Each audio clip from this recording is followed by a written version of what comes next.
How's everybody doing this morning? Okay, good. You're halfway awake. You're normal college students. That's excellent. Very good. Who are my new people who have not been in class with me before? Okay, cool. Well, before I do any class, I like to explain who I am, and because I'm normally sitting in your spot wondering who is that and what does he have to tell me, teach me. First, and probably most importantly, I am a Cedarville College alum. Don't hold that against me. I graduated way back when you guys were probably born.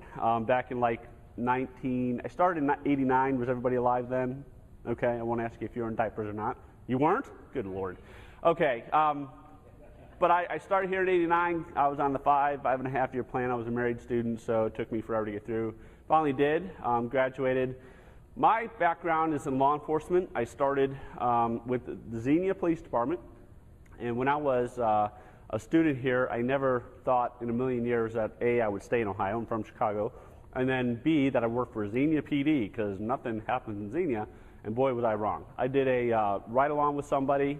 I was hooked after that. My original plan was to go into the federal service and to work for the ATF. That's what I wanted to do. But once I did local law enforcement, I thought, this is for me. And so I decided to stay with that, and here I am today, 18 years later.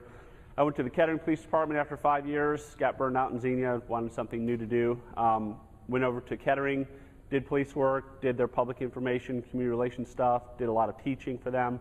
And then about 4 years ago, I went over to a department called Oakwood. Oakwood is a town just north of Kettering, but just south of Dayton. So we have a lot of what we call cross-border skirmishes. That's where they come over, thieve and steal and rob from us, and then run back over into Dayton. So the interesting part about that job is I'm a police officer, but I also do fire and I also do EMS. And we do all three. We work a very cool 24-hour schedule, 1 day on, 2 days off. If you can find a job like that, take it, because it's completely awesome for family. As you know, or might know, law enforcement is difficult on marriages and it's difficult on family. I have 4 kids.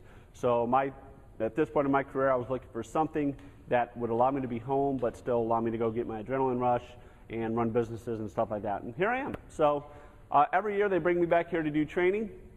The goal of the training today is couplefold. I want you to be thinking about your survival in 2 different ways. Number one, your survival legally, because in the security business, you don't have necessarily the same rights, benefits, and privileges that a police officer would, especially when we get into the arena of the use of force. So survival legally, and then survival physically. We, like you, we don't want you to die, and so the reason that we're here today is we want to show you some skill. Now, you might be sitting there thinking, you know, I don't really need skill. You don't know who I am, okay? Yeah, that's true. I don't know who you are, and you might be like the UFC fighter and can fight and beat me.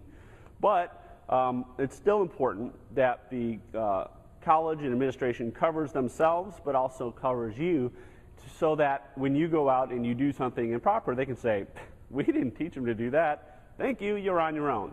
And if you don't think they would do that, they will. Now, don't tell Don I said that, because he won't invite me back. But the truth of the matter is, that's what training is about.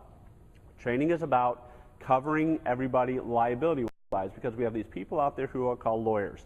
There are many of them. I think I've read something that there's 1 lawyer for every 5 citizens of the United States of America. That means that there's a lot of unemployed or less busy attorneys who need to do something. And so what they do is they scour the earth looking for someone to sue. And so we don't want to be the ones to give them that opportunity. Now, with that said, I do not want you to sit here and think, if you're in a situation, I don't want you to sit there and think, you know, should I do this? Could I get sued? If I do this, will I get sued? Because while you're doing that, this person's thumping on your head, and you're trying to figure out legally what you can do. That's not right. What you need to do is know and have a plan ahead of time to respond to that plan immediately, do what you need to do, and then, here's the important part, it's not very exciting, like lectures, they're not very exciting. The important part is writing a good report.